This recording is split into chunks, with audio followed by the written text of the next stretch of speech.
ಒಂದು ಗುರು ಮತ್ತು ಭಕ್ತರು ಯಾಕೆ ಬೇಕಾಗಿ ಸೇರ್ತಾರೆ? ಏನು ಗುರುವನ್ನು ನೋಡ್ಲಿಕ್ಕೆ ಸೇರ್ತಾರ? ಅಲ್ಲ, ಭಕ್ತರನ್ನು ನೋಡ್ಲಿಕ್ಕೆ ಬೇಕಾಗಿ ಗುರು ಬರ್ತಾರ? ಒಂದು ಗುರು ಮತ್ತು ಭಕ್ತರು ಯಾಕೆ ಬೇಕಾಗಿ ಒಂದಾಗ್ತಾರೆ? ಒಂದು ಗುರು ಮತ್ತು ಶಿಷ್ಯರು ಯಾಕೆ ಬೇಕಾಗಿ ಒಂದಾಗ್ತಾರೆ?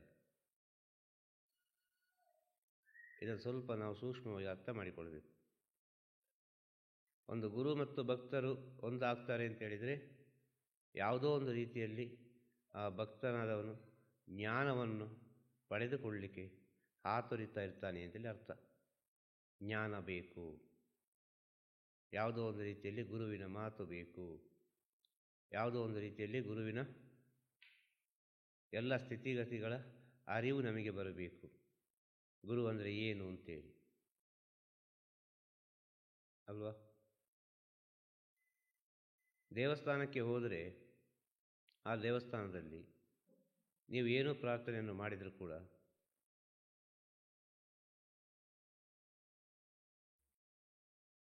ದೇವಸ್ಥಾನಕ್ಕೆ ಹೋದರೆ ಆ ದೇವಸ್ಥಾನದಲ್ಲಿ ನೀವು ಏನೂ ಪ್ರಾರ್ಥನೆಯನ್ನು ಮಾಡಿದರು, ಎಷ್ಟು ಮಾತಾಡಿದರೂ ಕೂಡ ದೇವರು ಮಾತಾಡ್ತಾರಾ? ಪ್ರಾಕ್ಟಿಕಲ್ ಆಗಿ ಯೋಚನೆ ಮಾಡುವ. ಎನರ್ಜಿಯಲ್ಲಿ ಆಮೇಲೆ ನಮ್ಮ ಎನರ್ಜಿ, ನಮ್ಮ ಶಕ್ತಿ, ಕಾಸ್ಮಿಕ್ ಎನರ್ಜಿ ಅದೆಲ್ಲ ಆಮೇಲೆ ಇರುವಂಥ ವಿಚಾರ. ಪ್ರಾಕ್ಟಿಕಲ್ ಆಗಿ ನಾವು ಮಾತಾಡುವ, ನಿಜ ಜೀವನದ ಸ್ಥಿತಿಯನ್ನು ಮಾತಾಡುವ, ಎಲ್ಲರ ಅನುಭವಿಸುವ ವಿಚಾರವನ್ನು ಮಾತಾಡುವ. ಸಾಮಾನ್ಯ ಜ್ಞಾನದಲ್ಲಿ ಈ ಪ್ರಪಂಚದ ಮಹಾಜ್ಞಾನ ಇರೋದು. ಸಾಮಾನ್ಯ ಜ್ಞಾನದಲ್ಲಿ, ಸಾಮಾನ್ಯದಲ್ಲಿ ಅತಿ ಸಾಮಾನ್ಯ ಜ್ಞಾನದಲ್ಲಿ ಮಹಾಜ್ಞಾನ ಅಡಗಿರುವುದು. ಈ ಸಾಮಾನ್ಯ ಜ್ಞಾನವೇ ಗೊತ್ತಿಲ್ಲಲ್ಲ, ಮತ್ತೆ ಬಾಕಿದನ್ನು ಎಂತ ಹುಡುಕುದು? ಏನನ್ನು ಹುಡುಕಲಿಕ್ಕೆ ಸಾಧ್ಯ? ಇದನ್ನು ನಾವು ಸ್ವಲ್ಪ ಅರ್ಥ ಮಾಡಿಕೊಳ್ಬೇಕು ಸೂಕ್ಷ್ಮವಾಗಿ. ಆ ಸಾಮಾನ್ಯ ಜ್ಞಾನ ಇದ್ದರೆ ಸಾಕು ಅಂತ ಹೇಳೋದು. ಮತ್ತೆ ಯಾಕೆ ಬೇಕಾಗಿ ಬರಬೇಕು ಗುರುಗಳ ಹತ್ರ? ಯಾವುದನ್ನು ತಿಳ್ಕೊಳ್ಳಿಕ್ಕೆ ಬರೋದು? ಏನಕ್ಕೆ ಬರೋದು?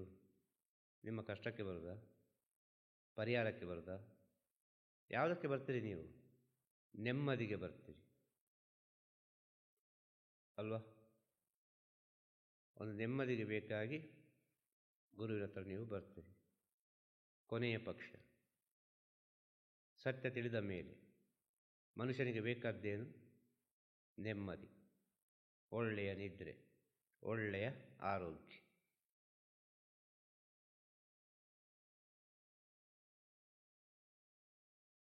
ಇಷ್ಟೇ ಬೇಕಾದ್ದು ಮನುಷ್ಯನಿಗೆ. ಒಳ್ಳೆಯ ನಿದ್ರೆ, ಒಳ್ಳೆಯ ಆರೋಗ್ಯ, ಒಂದು ನೆಮ್ಮದಿಯ ಜೀವನ. ಎಷ್ಟು ಬೇಕು ಅಷ್ಟು. ತನಗೆಷ್ಟು ಬೇಕು, ತನ್ನ ಕುಟುಂಬಕ್ಕೆ ಎಷ್ಟು ಬೇಕು, ತನಗೆಷ್ಟು ಬೇಕು, ತನ್ನ ಕುಟುಂಬಕ್ಕೆ ಎಷ್ಟು ಬೇಕು. ಅಂದರೆ ಕುಟುಂಬದಲ್ಲಿ ತಾನು ಬಂದೆ ಸಂಸಾರಸ್ಥರಾಗಿದ್ದರೆ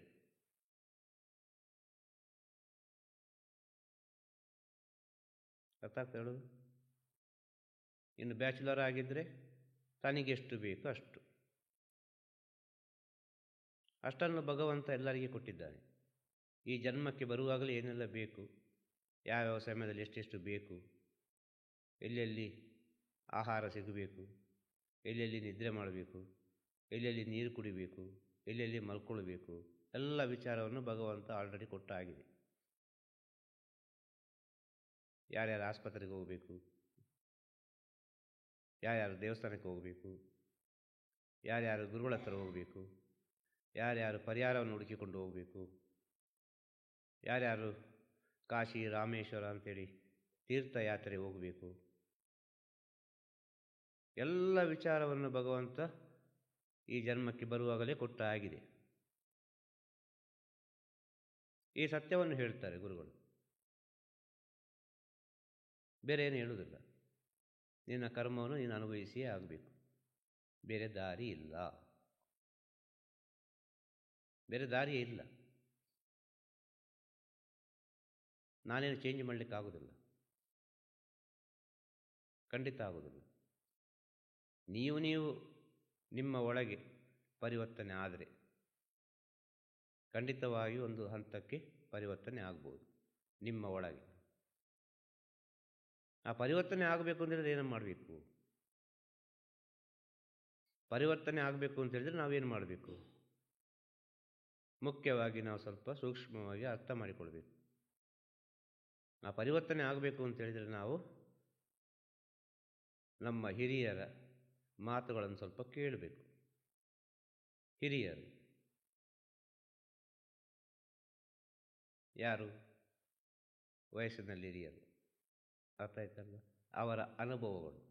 ಅವರ ಅನುಭವಗಳನ್ನು ನಾವು ಸ್ವಲ್ಪ ನಮ್ಮ ಜೀವನದಲ್ಲಿ ಪಾಲನೆ ಮಾಡಲಿಕ್ಕೆ ಕಲಿಬೇಕು. ಪರಿವರ್ತನೆ ಆಗಬೇಕು ಅಂತೇಳಿದರೆ ಭಾಳ ತಾಳ್ಮೆ ಇರಬೇಕು. ಇವತ್ತಿಂದ ನಾಳೆ ಪರಿವರ್ತನೆ ಆಗುವುದಿಲ್ಲ, ಯಾರೂ ಪರಿವರ್ತನೆ ಆಗುವುದಿಲ್ಲ. ಯಾರನ್ನು ಪರಿವರ್ತನೆ ಮಾಡಲಿಕ್ಕೆ ಇನ್ನೊಬ್ಬರಿಂದ ಸಾಧ್ಯವೂ ಇಲ್ಲ.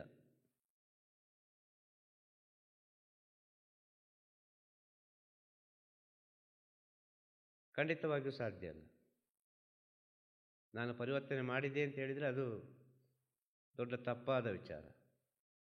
ನೀನು ಪರಿವರ್ತನೆ ಆಗಿದ್ದೀಯಪ್ಪ ಅಂತ ಹೇಳಿದ್ರೆ ಅದು ಸರಿಯಾದ ವಿಚಾರ. ಅವನು ಅದಕ್ಕೆ ಸಹಕರಿಸಿದ ಕಾರಣ ಪರಿವರ್ತನೆ ಆಯಿತು ಅಲ್ವಾ? ಅದೇ ರೀತಿ ಗುರುವಿನ ಮಾತನ್ನು ಒಬ್ಬರು ಸ್ವೀಕಾರ ಮಾಡಿದರೆ, ತನ್ನ ಅಂತರಾತ್ಮದಲ್ಲಿ ಸ್ವೀಕಾರ ಮಾಡಿದರೆ, ಆ ಮಾತುಗಳು ಸತ್ಯವಾಗಿದ್ದ ಪಕ್ಷದಲ್ಲಿ, ಆ ಮಾತಿನಲ್ಲಿ ಏನೋ ಒಂದು ನಿಗೂಢತೆ ಇದೆ ಎಂಬ ಪಕ್ಷದಲ್ಲಿ ನಿಮ್ಮ ಒಳಗೆ ಹಂತ ಹಂತವಾಗಿ ಒಂದೊಂದು ಹೊಸ ಹೊಸ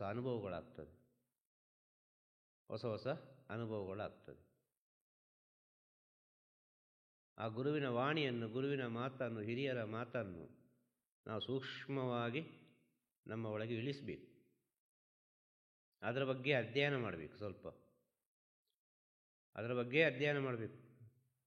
ಅದರ ಬಗ್ಗೆ ಚಿಂತೆ ಇರಬೇಕು, ಬೇರೆ ಯಾವ ಚಿಂತೆ ಬರಬಾರ್ದು. ಆ ರೀತಿಯಾಗಿ ನಮ್ಮ ಜೀವನದಲ್ಲಿ ನಾವು ಒಂದು ಗುರುವಿನ ಸೇವೆಯನ್ನು ಮಾಡ್ತಾ ಹೋದರೆ ಮನುಷ್ಯ ಜನ್ಮದ ಸಾರ್ಥಕತೆ ಏನು ಅಂತೇಳಿ ನಮಗೆ ಅರ್ಥ ಆಗ್ತದೆ ಅಲ್ವಾ? ಮನುಷ್ಯ ಜನ್ಮದ ಸಾರ್ಥಕತೆ ಏನು ಅಂತೇಳಿ ನಮಗೆ ಅರ್ಥ ಆಗ್ತದೆ. ಆ ಮನುಷ್ಯ ಜನ್ಮ ಇಷ್ಟೇ ಅಂತೇಳಿ ಆಗುವಾಗ ನಾವು ಏನನ್ನು ಹುಡುಕುತ್ತೇವೆ? ಮೌನವನ್ನು ಹುಡುಕುತ್ತೇವೆ. ಮನುಷ್ಯ ಜನ್ಮ ಇಷ್ಟೇ, ಏನೂ ಮಾಡಿದರೂ ನನ್ನಿಂದ ಏನೂ ಮಾಡಲಿಕ್ಕಾಗುವುದಿಲ್ಲ, ನಾನು ಎಂಬುದು ಇಲ್ಲವೇ ಇಲ್ಲ. ಖಂಡಿತವಾಗಿಯೂ ನಾನು ಎಂಬುದು ಇಲ್ಲವೇ ಇಲ್ಲ. ಈಗ ನಾವೆಲ್ಲ ಇಲ್ಲಿ ಕೂತ್ಕೊಂಡಿದ್ದೇವೆ ಅಲ್ವಾ? ನಾವೆಲ್ಲ ಇಲ್ಲಿ ಕೂತ್ಕೊಂಡಿದ್ದೇವೆ, ಎಲ್ಲರೂ ಸೇರಿದ್ದೇವೆ, ಎಲ್ಲರೂ ಸಂತೋಷವಾಗಿ ಏನೋ ಒಂದು ಮಾತಾಡ್ತಾ ಇದ್ದೇವೆ. ಒಬ್ಬರು ಮಾತಾಡ್ತಾರೆ, ಇನ್ನು ಕೆಲವರು ಕೇಳ್ತಾರೆ, ಇನ್ನು ಕೆಲವರು ಅದರ ಬಗ್ಗೆ ಯೋಚನೆ ಮಾಡ್ತಾರೆ. ಅನೇಕ ರೀತಿಯಲ್ಲಿ ನಮ್ಮ ಕಣ್ಣಿಗೆ ಕಾಣುವ ಶರೀರದಲ್ಲಿ ಆಗುವಂಥ ಕ್ರಿಯೆ ಅಲ್ವಾ? ಸತ್ಯ ಅಲ್ವಾ ಇದು? ಈಗ ನಾವು ಅನುಭವಿಸ್ತಿರುವ ವಿಚಾರ ಅಲ್ವಾ ಇದು? ನಿಮ್ಮ ಕಣ್ಣಿಗೆ ನಾನು ಕಾಣ್ತೇನೆ, ನನ್ನ ಕಣ್ಣಿಗೆ ನೀವು ಕಾಣ್ತೀರಿ. ಇಲ್ಲಿಷ್ಟು ಭಕ್ತರು ಕೂತ್ಕೊಂಡಿದ್ದಾರೆ ಅಂತೇಳಿ ನನಗೆ ಕಾಣುತ್ತದೆ. ಸ್ವಲ್ಪ ಸೂಕ್ಷ್ಮವಾಗಿ ಆಲೋಚನೆ ಮಾಡಿದರೆ ಹೇಳುವಂಥ ವಿಚಾರ ಇದು ಸೂಕ್ಷ್ಮವಾಗಿ ಹೋಗ್ತದೆ. ಹೇಗೆ ಕಾಣ್ತೇವೆ ನಾವು? ಹೇಗೆ ಕಾಣಲಿಕ್ಕೆ ಸಾಧ್ಯ? ಹೇಗೆ ಹೇಳಲಿಕ್ಕೆ ಸಾಧ್ಯ? ಲೀಲಾವತಿಯವರು, ಹಂಸಪ್ರಿಯ, ಕಲ್ಲಪ್ಪನವರು, ವಿಜಯ ಭಾರದ್ವಾಜ್, ಸುಬ್ರಹ್ಮಣ್ಯ, ಈಗೆಲ್ಲ ಭಕ್ತರುಗಳು ಅಲ್ವಾ? ನಾವೊಂದೊಂದು ಆ ರೂಪಕ್ಕೆ ಹೆಸರನ್ನು ಹೇಳಿ ಕರಿತೇವೆ ಅಲ್ವಾ? ಆ ರೂಪ ಅಲ್ಲಿ ಬಹಳ ಮುಖ್ಯ. ಹೆಸರಿರೋದು ಆತ್ಮಕ್ಕೆ, ರೂಪಕ್ಕಲ್ಲ. ಅರ್ಥ ಆಗ್ತದಾ? ಸ್ವಲ್ಪ ಸೂಕ್ಷ್ಮವಾಗಿ ಆಲೋಚನೆ ಮಾಡಿ. ನಾವು ಹೋದ ನಂತರ ನಮ್ಮ ಹೆಸರು ಇರ್ತದೆ ಪ್ರಪಂಚದಲ್ಲಿ, ಯಾರೋ ಒಬ್ಬರು ಹೇಳ್ತಾರೆ. ರೂಪಕ್ಕಿದ್ದರೆ ನಾವು ಹೋದ ಕೂಡಲೇ ರೂಪದ ಜೊತೆ ಹೋಗಬೇಕದು. ಇನ್ನು ಸ್ವಲ್ಪ ಸೂಕ್ಷ್ಮವಾಗಿ ಅರ್ಥ ಮಾಡಿದರೆ ಅರ್ಥ ಆಗ್ತದೆ. ಆಗ ಆ ಆತ್ಮಕ್ಕೆ ಹೆಸರು ಬರಬೇಕು ಅಂತೇಳಿದರೆ ಒಂದು ರೂಪ ತಾಳಲೇಬೇಕು ಅಂತ ಹೇಳೋದು. ಆದ ಕಾರಣ ರೂಪ ಅಷ್ಟು ಮುಖ್ಯವಾಯಿತು. ರೂಪ ಎಂಬುದು ಮಾಯೆ. ಅರ್ಥ ಆಯ್ತಲ್ವ? ರೂಪ ಎಂಬುದು ಮಾಯೆ. ಇದನ್ನು ಸ್ವಲ್ಪ ಸೂಕ್ಷ್ಮವಾಗಿ ಅರ್ಥ ಮಾಡಿಕೊಳ್ಳಿ.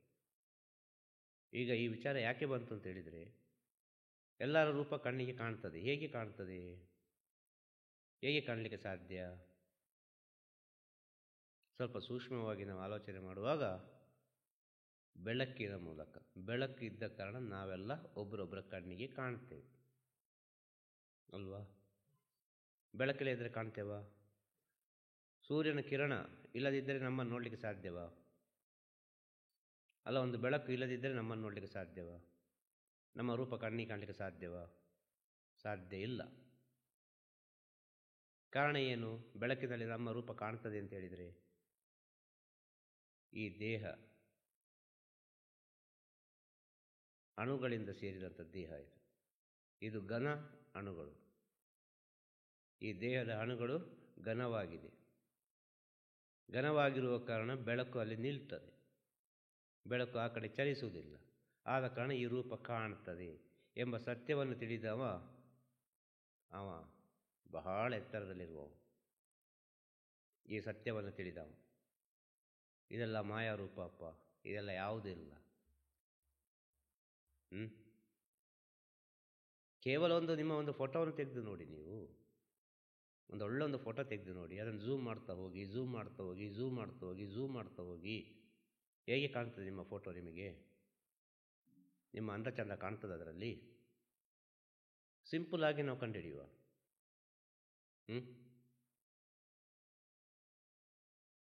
ಹೋಗ್ತಾ ಹೋಗ್ತಾ ಹೋಗ್ತಾ ಹೋಗ್ತಾ ಏನಾಗ್ತದೆ? ಇದು ಅಂತ ಆಗ್ತದೆ. ನೋಡೋದೇ ಬೇಡಪ್ಪ ಇದು ಅಂತೇಳಿ. ಇಷ್ಟೆಲ್ಲ ಉಂಟಾ ಈ ದೇಹದಲ್ಲಿ, ಈ ಚರ್ಮದಲ್ಲಿ, ಈ ರೂಪದಲ್ಲಿ ಎಂಬ ಸತ್ಯದ ಅರಿವು ಆಗ್ತದೆ. ಮನುಷ್ಯರ ದೇಹ ಘನ ಅಣುವಿನಿಂದ ಕೂಡಿದ ಕಾರಣ. ಅರ್ಥ ಆಯ್ತಲ್ವ? ಅಷ್ಟು ಹತ್ರ ಇದೆ ಮನುಷ್ಯನ ದೇಹದಲ್ಲಿ. 33 ಕೋಟಿ 33,000 ಕೋಟಿ 33,000 ಕೋಟಿ ಅಣುಗಳಿಂದ ಸೇರಿದಂಥ ಶರೀರ ಅಂತ ಹೇಳಿದ್ದಾರೆ. 33,000 ಕೋಟಿ ಅಂತೇಳಿದರೆ 33,000 ಕೋಟಿ ದೇವರುಗಳು ಅಂತೇಳಿ. ಅರ್ಥ ಆಯ್ತಲ್ವ? ಅದಷ್ಟು ಸಾವಿರ ಸಾವಿರ ಸಾವಿರ ಸಾವಿರ ಸಾವಿರ ಸಾವಿರ ರೀತಿ ಹೋಗ್ತದೆ ಮೇಲೆ ಮೇಲೆ ಮೇಲೆ. ಕಾರಣ ಏನು ಅಂತೇಳಿದರೆ, ಒಂದು ಸಾಯುವಾಗ ಒಂದು ಹುಟ್ಟುತ್ತದೆ, ಒಂದು ಸಾಯುವಾಗ ಒಂದು ಹುಟ್ಟುತ್ತದೆ, ಒಂದು ಸಾಯುವಾಗ ಒಂದು ಹುಟ್ಟುತ್ತದೆ. ಒಂದು ಸೆಕೆಂಡ್ನಲ್ಲಿ ಈ ಅಣುಗಳಲ್ಲಿ ಪರಿವರ್ತನೆ ಆಗ್ತದೆ. ಈ ಅಣುಗಳು ಸತ್ತು ಸತ್ತು ಹುಟ್ಟುವಾಗ ನಮ್ಮ ಬೆಳವಣಿಗೆ ಆಗುವುದು, ನಾವು ಬೆಳೆಯುವುದು. ಇದು ಸ್ವಲ್ಪ ಸೂಕ್ಷ್ಮವಾಗಿ ಅರ್ಥ ಮಾಡಿಕೊಳ್ಬೇಕು. ಆಗ ಅಣುಗಳು ದ್ರವರೂಪವಾಗಿದ್ದಾಗ, ಘನರೂಪದಿಂದ ದ್ರವರೂಪಕ್ಕೆ ಬರುವಾಗ ಅದು ಕೂಡ ನಮ್ಮ ಕಣ್ಣಿಗೆ ಕಾಣೋದು ಬೆಳಕಿನ ಮೂಲಕವೇ. ಅದರಲ್ಲಿ ಒಂದು ಸೂಕ್ಷ್ಮತೆ ಏನಂದರೆ, ಸ್ವಲ್ಪ ಶಬ್ದ ಸೇರ್ತದೆ ಅದರಲ್ಲಿ, ದ್ರವದಲ್ಲಿ. ಆದ ಕಾರಣ ಸ್ವಲ್ಪ ದೂರ ನೀರೇನೋ ಒಂದು ಹರಿತಾ ಇದ್ದರೆ, ನೀರು ಬೀಳ್ತಾ ಇದ್ದರೆ ಕೇಳ್ತದೆ. ಇದು ನೀರು ಅಂತೇಳಿ ನಮಗೆ ಫೀಲ್ ಆಗ್ತದೆ. ಅರ್ಥ ಆಯ್ತಲ್ವ? ದ್ರವರೂಪ. ಕಾರಣ ಏನು? ಅದರಲ್ಲಿ ನಿಲ್ಲಿಲ್ಲ. ಘನರೂಪ ಅದರಲ್ಲಿ ನಿಲ್ತದೆ. ದ್ರವರೂಪ ಅಂದರೆ ಚಲಿಸ್ತದೆ. ಆ ದ್ರವರೂಪ ಚಲಿಸುವ ಕಾರಣ ಶಬ್ದ ಕೇಳ್ತದೆ. ಸ್ವಲ್ಪ ಸೂಕ್ಷ್ಮವಾಗಿ ಅರ್ಥ ಮಾಡಿಕೊಳ್ಬೇಕು. ಇದು ಮನುಷ್ಯನ ದೇಹದ ಒಳಗಿರುವ ವಿಜ್ಞಾನ, ಈಗ ಹೇಳ್ತಿರುವ ವಿಚಾರ. ಅರ್ಥ ಆಯ್ತಲ್ಲ? ಆಗ ಬೆಳಕನ್ನು ತಗೊಂಡು ಬರಲಿಕ್ಕೆ, ಈ ದ್ರವವನ್ನು ಆ ಕಡೆ ಈ ಕಡೆ ಚಲಿಸಲಿಕ್ಕೆ ಯಾವುದು ಮೂಲ ಕಾರಣ? ವಾಯು, ಗಾಳಿ ಅಲ್ವಾ? ಗಾಳಿ ಇದ್ದರೆ ಅದು ಮೂಮೆಂಟ್ ಆಗ್ತದೆ. ಗಾಳಿ ಇಲ್ಲದಿದ್ದರೆ ಮೂಮೆಂಟ್ ಆಗುವುದಿಲ್ಲ. ಆಗ ಘನರೂಪ ನಿಲ್ಲಬೇಕು ಅಂತೇಳಿದರೆ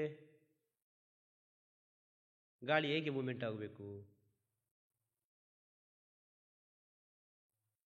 ತನ್ನ ಒಳಗೆ ಮೂಮೆಂಟ್ ಆಗಬೇಕು. ತನ್ನ ಒಳಗೆ ಗಾಳಿ ಮೂಮೆಂಟ್ ಆಗ್ತದೆ. ಆಗ ತನ್ನ ಒಳಗೆ ಗಾಳಿ ಮೂಮೆಂಟ್ ಆಗುವ ಕಾರಣ ನಾವೆಲ್ಲ ಜೀವಂತವಾಗಿ ಓಡಾಡ್ತಾ ಇದ್ದೇವೆ. ನಮ್ಮ ಒಳಗೆ ಗಾಳಿ ಹೋಗುವುದಿಲ್ಲ, ನಮ್ಮ ಒಳಗೆ ಗಾಳಿ ನಿಲ್ಲುವುದಿಲ್ಲ ಅಂತ ಹೇಳಿದರೆ ಮುಗೀತು ವಿಷಯ ಅಲ್ವಾ? ಸ್ವಲ್ಪ ಸೂಕ್ಷ್ಮವಾಗಿ ಆಲೋಚನೆ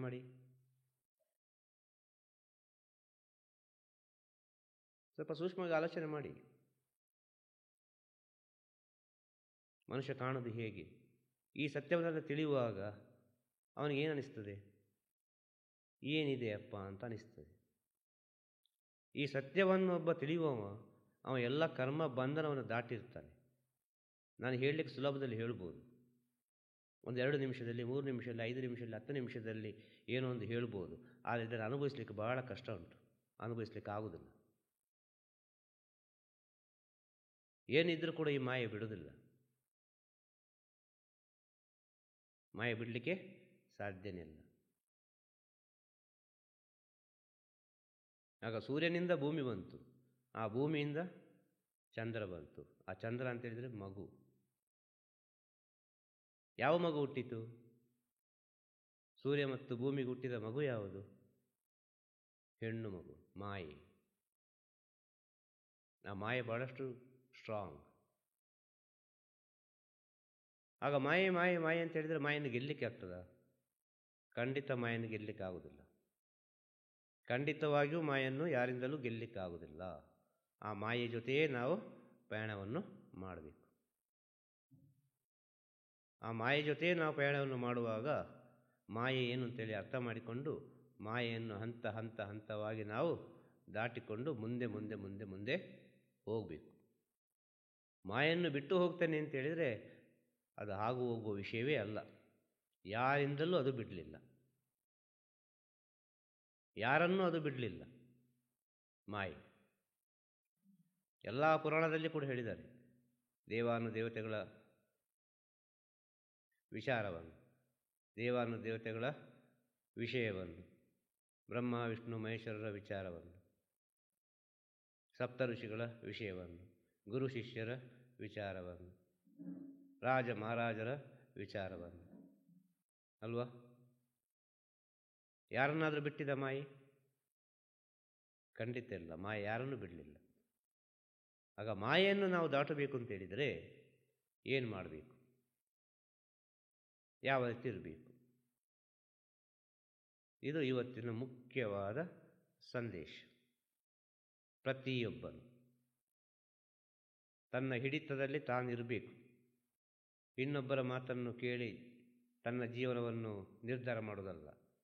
ತನ್ನ ಮಾತನ್ನು ಕೇಳಿ ತನ್ನ ಬುದ್ಧಿಯಿಂದ, ತನ್ನ ಜೀವಾತ್ಮದಿಂದ ತನ್ನ ಜೀವನವನ್ನು ನಿರ್ಧಾರ ಮಾಡಬೇಕು. ಅದು ಎಲ್ಲಿಯೂ ತಲೆಬಾಗುವುದಿಲ್ಲ. ಅದು ಯಾರ ಹತ್ರವೂ ಅಡ್ವೈಸು ಕೇಳುವುದಿಲ್ಲ.